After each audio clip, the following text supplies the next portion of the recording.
You know, humans have a very interesting quality that we treat others how we treat ourselves. In other words, a lot of us walk around with the unconscious understanding that things will end one day, that one day you're going to die, that one day your resources will be destroyed, that one day all of your friends and family are not going to be there.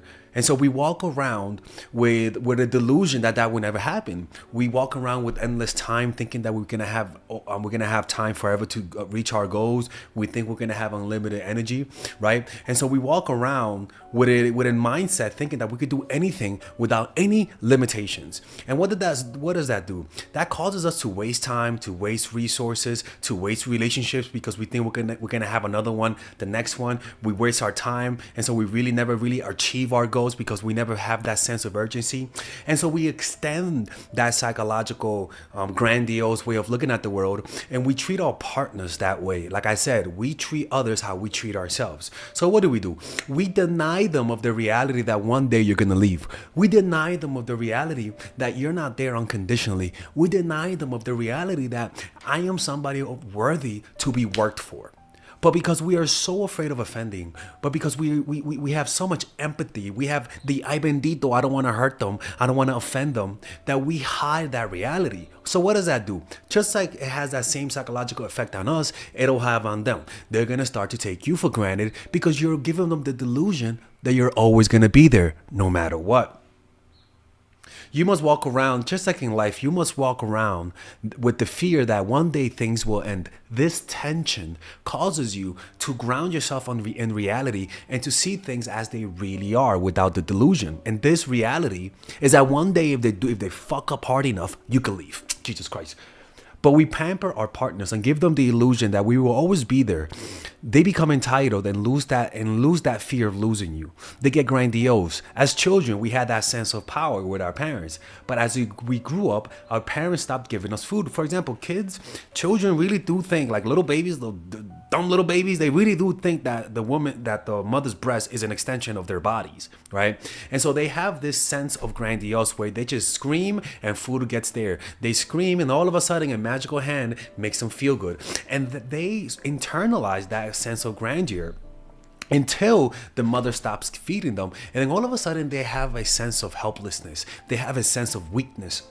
And because of that, they get grounded on reality and they actually start to grow mentally. Once they feel that physical vulnerability, it's actually good that they feel helpless. It's good that they feel some fear because it is especially good if their parents are encouraging them. Right? But the thing is that some kids never feel that.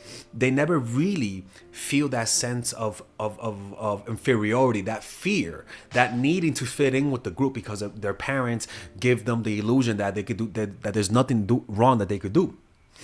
And so they have that sense of grandiosity, and that feeling will haunt them throughout their lives because they're going to search for that feeling of grandiose, feeling strong, feeling better than somebody else without having to work for it. And because of that, we crave for that feeling in our partners. And so we create spoiled lovers. We create lovers that have no fear of losing us, right? This will unconsciously haunt them for their entire lives. And so you have to realize that romanticism is based on the realization of the reality that things are impermanent. When you're romantic, you are only being romantic because you understand that there's competition. You understand this is not a monopoly. You understand that they're not entitled to you. Any person that's entitled to you is not romantic. Any person that's entitled does not make effort, does not think about you, does not do they're just usually just self-absorbed and thinking that they're God's gift to the world. And you could tell that because they're not romantic. You could tell that because they are insensitive. They criticize. They take no criticism. They have this sense of I'm doing you a favor by being with you, and that happens because you never filter them. That's why you have to be difficult to earn. That's why they have to fear losing you. They have to fear losing you. If they don't fear losing you, this will happen. Even with our parents, if you don't fear losing your parents, like the only time when we really give the utmost respect and love to our parents is when it's when we sense their death approaching. It's everything. And with our partners, we never give them that taste. They're walking around with a squinted gaze of fog of emotion, thinking that you're always gonna be there, and you're always gonna be there because they're gift, they're God's gift to you. They start to think they're creatures worthy. Oh, we work hard to keep them in love, but we go out of our way to not have them. Oh, sorry about that. So they start to think that they're creatures worthy of worship. Why? Because you never criticize them, you never call them out on the bullshit. You make it too easy. You're always available, and when they disrespect you, you don't say anything. And just the way that you look at them, your look, you give them that look that says you could do whatever you want. I'm always gonna be there. But most importantly, you confirm that belief when they disrespect you, and you stay quiet. I'm telling you, man. It's almost like a light bulb that lights in the eye in their minds when they know that they could disrespect you and you're not gonna do nothing about it. Why would they say no to being worshipped? Why would they say no to being almost like a god? Because there's no wrong I could do because you never call me out on it.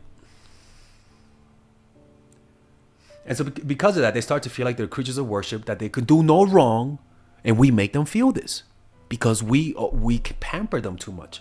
We don't make them fear. We don't make them fear us. We're too predictable with our reactions. We never show them our dark side. We suppress ourselves up until the last moment, and then all of a sudden you're gonna be on true crime. All right, if you guys enjoy these videos about stoicism, dating, relationships, self-help, moving up in life, I would recommend you guys check out some of my courses that I have for sale. These courses are courses for men and women.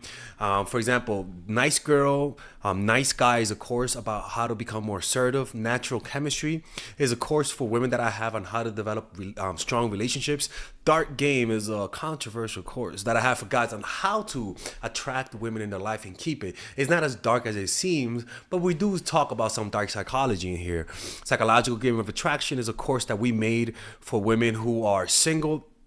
And as you see, we have a course about how to develop charisma, Emotional Mastery, which is a course about how to develop a meditation practice and how to improve your emotional life, to become more resilient, to not let rejection hit you so hard, to be able to bounce back from failure.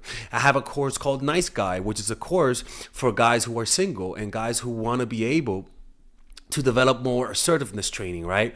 Most of these courses come at $99. And there you could also purchase the bundle where you guys can purchase all of the courses in one go at a discounted rate, right? We have a bundle for women and a bundle for men. So click in the description down below to check them out.